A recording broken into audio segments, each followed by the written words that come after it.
warahmatullahi wabarakatuh. Alhamdulillahilladzi bi ni'matihi tatimmus shalihat. Shalatu wassalamu ala sayyidi sadat wa ala alihi wa sahbihi ahlul fadaili wal karamat. Asyhadu an la ilaha illallah wahdahu la syarika lah. Wa asyhadu anna sayyidana wa nabiyyana Muhammadan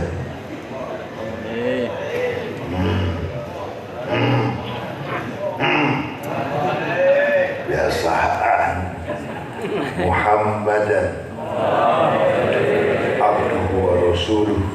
Allahumma salli wa sallim wa barik ala sayyidina Muhammadin wa ala alihi wa sahbihi ajma'in, amma ba'du. Qauluhu subhanahu wa ta'ala, a'udzu billahi minasy syaithanir rajim. Subhanaka la ilma lana illa ma 'allamtana innaka antal alimul hakim. Wa qala Rasulullah sallallahu alaihi wasallam,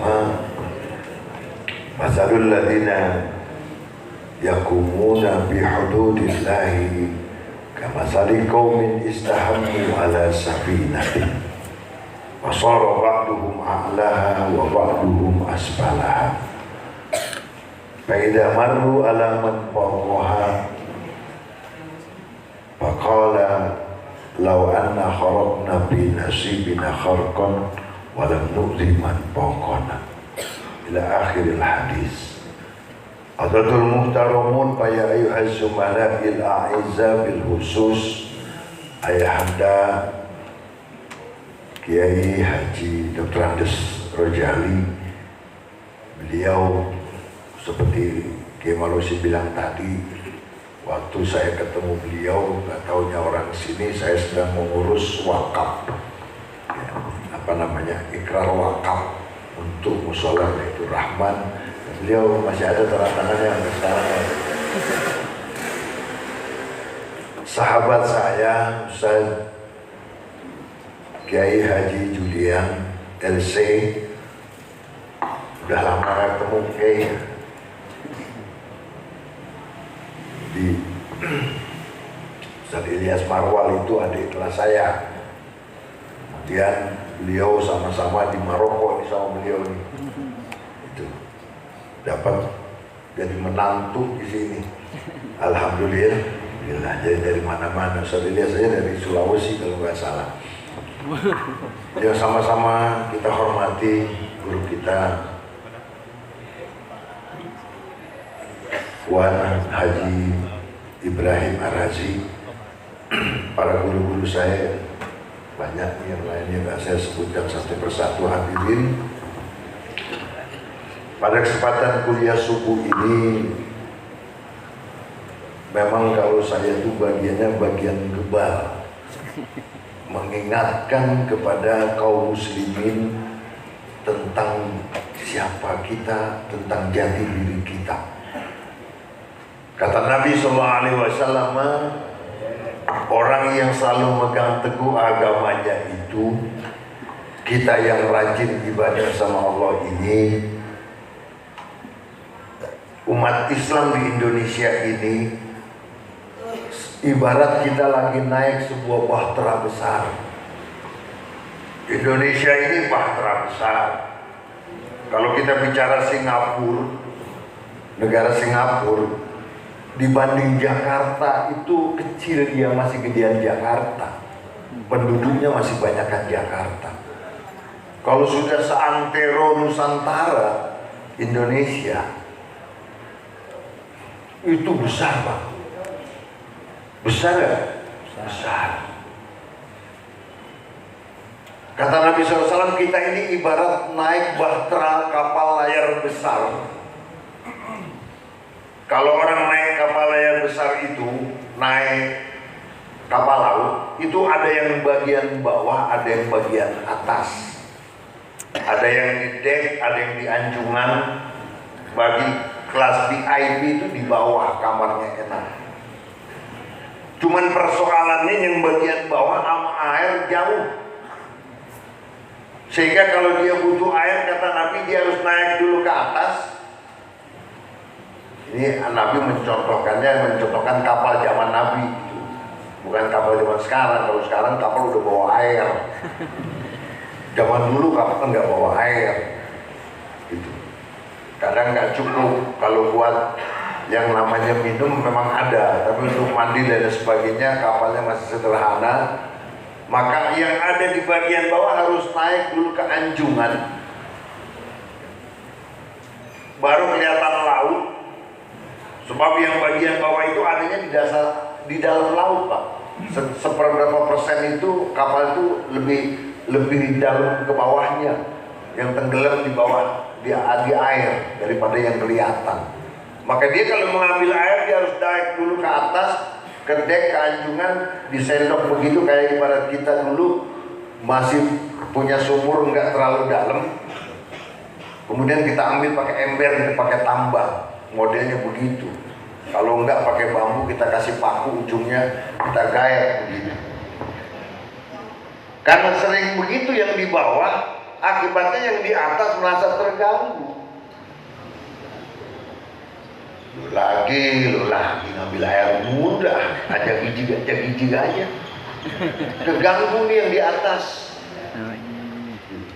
Karena sering merasa terganggu dan sering diaru-aruin. Tapi memberikan contoh begitu. Diaru-aruin mulu kita kalau ngambil air. Lu udah gitu. Gue gede banget sama itu bapak yang di pojokan tuh. Bawel banget kalau udah minta ngambil air kan ke atas dulu. Lu lagi, ambil air lagi, gitu. Ya bisa kudu ngambil air, kudu naik, mau bagaimana kita? Baru bisa. Maka akhirnya karena adanya diaru-aruin mulu, akhirnya berpikir, loh, sebetulnya air lebih dekat kita ketimbang mereka. Kita yang di bawahnya di samping kita ini air. Terus bagaimana? Kita bor. Kita bolongin aja ini.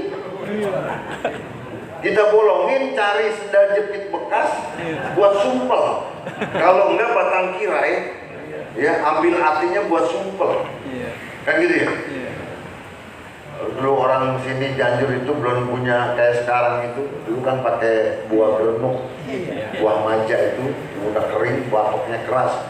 Itu bikin padasan buat wudhu. Jadi irit. Kalau sekarang orang wudhu perang buka semuanya, emang lagi musim kering, itu air buang-buang. Mending kalau nyerap lagi ke tanah, habis ke kali semuanya. Udah nggak ada tanah yang terbuka sekarang, udah semuanya di aspal, yang di apa namanya di pelur. Berpikir mereka. Maka kalau sudah berpikir begitu, harus ada orang bijak. Cegah. Sebab kalau terjadi ini dibocorin, halaku jami'an. Kalau dibiarkan ini maka akan membahayakan semua. Bukan cuma yang di bawah tenggelam, yang di atas kapal-kapalnya tenggelam semuanya. Seperti kapal apa tuh dulu? Pesiar gede. Kapal Mas, yang di Amerika, di Inggris, Titanic. Karena sombong nih kapal ciptaan gua, Tuhan pun gak bisa bikin kapal yang segede begini, berlayar lagi airnya bentuk karang tenggelam. Dan gitu ya, kita bukan lagi demen amat cerita kapal tenggelamnya, tapi persoalan cinta yang ada di atas kapal itu. Iya, itu yang lebih mengesankan. Bapak dan saudara, ini harus ada orang bijak yang nyetop, jangan. Sebab kalau ini dibiarkan dibocorin akan tenggelam semua. Tetapi ketika ada yang mau mencegah, maka semuanya akan selamat. Bapak dan saudara, bangsa Indonesia ini bisa selamat sampai dengan 73 tahun ini karena ada umat Islam yang selalu menyeimbangkan kehidupan di Indonesia. Benar kan? Ini yang ngaji-ngaji begini, damai-damai begini, emang dinasihatin apa tadi sama Kiai Marusin? Itu ngaji, ibadah yang benar, Jumat, itu ada waktu syarifah, auqatus syarifah, ada waktu-waktu mulia. Kan gitu? Cuman persoalannya kita selalu dicurigai, kita dibilang radikal, kita dibilang macam-macam. Ini yang bikin kita umat Islam jadi rada-rada sewot jadinya. Bapak dan saudara, persoalannya ketika bangsa ini dulu merdeka, semuanya umat Islam dari pondok-pondok pesantren, dari surau-surau, kiai-kiai, santri-santrinya, semuanya bergerilya untuk memenangkan perjuangan pergerakan kemerdekaan Indonesia. Setelah Indonesia merdeka, santri balik lagi ke pesantren-pesantren. Yang jadi tentara, yang jadi prajurit-prajurit, kayaknya orang-orang yang agamanya tidak kuat. Sehingga akhirnya dikit-dikit pengen bocorin kapal, dikit-dikit pengen bocorin kapal. Kalau nggak ada penyeimbang dari kita, Bapak dan Saudara, sudah tenggelam bangsa ini.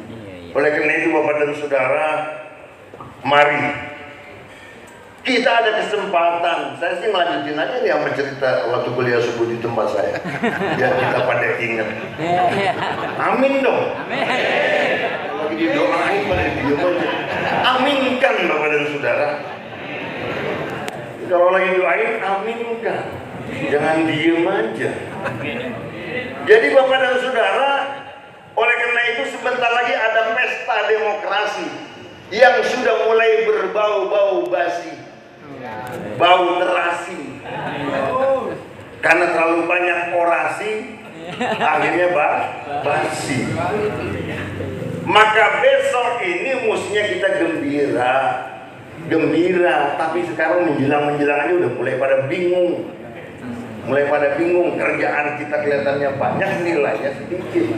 Oleh karena itu Bapak dan Saudara, sekali lagi saya katakan ini kesempatan umat Islam memimpin. Belum pernah ada sebelum ini yang namanya orang yang mencalonkan diri untuk menjadi pucuk pimpinan di Republik Indonesia ini berasal dari golongan santri baru kali ini. Amin dong. Amin. Oleh karena itu pada saudara, siapapun yang ingin, karena semuanya tersembunyi dan tidak jelas, yang ingin membocorkan ini Safinah, ini kapal Indonesia yang besar ini, biarlah kita serahkan kepada Allah Subhanahu wa Ta'ala. Karenanya melalui jamaah kuliah subuh hari ini di Pondok Pesantren An-Nuriyah, disaksikan oleh guru-guru kita, yuk kita berselawat semoga Rasulullah SAW ikut membantu perjuangan bangsa ini. Bahwa saudara, kalau kita teliti hari ini, sungguh umat Islam di Indonesia munajatnya sudah mulai berjalan. Sholawat asgil ini sudah mulai berjalan Bapak dan Saudara.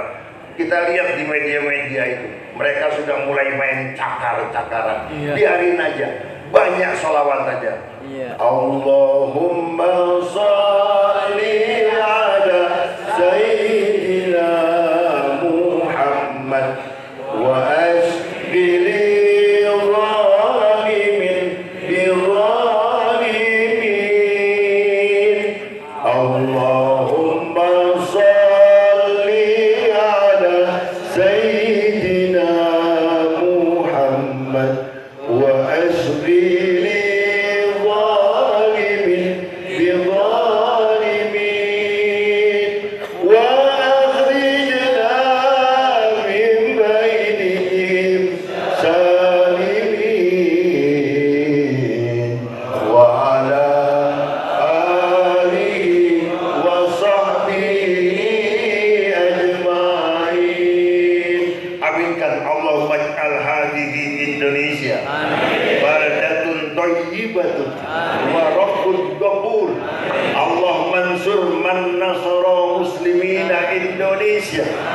Waqtul man khadala muslimina Indonesia. Allahumma aslih man bi salahi salahul muslimin wa ahlik man bi halakihi salahul muslimin bi rahmatika ya arhamar rahimin. Billahi taufiq wal hidayah wal ridha wal inayah. Assalamualaikum warahmatullahi wabarakatuh. Waalaikumsalam.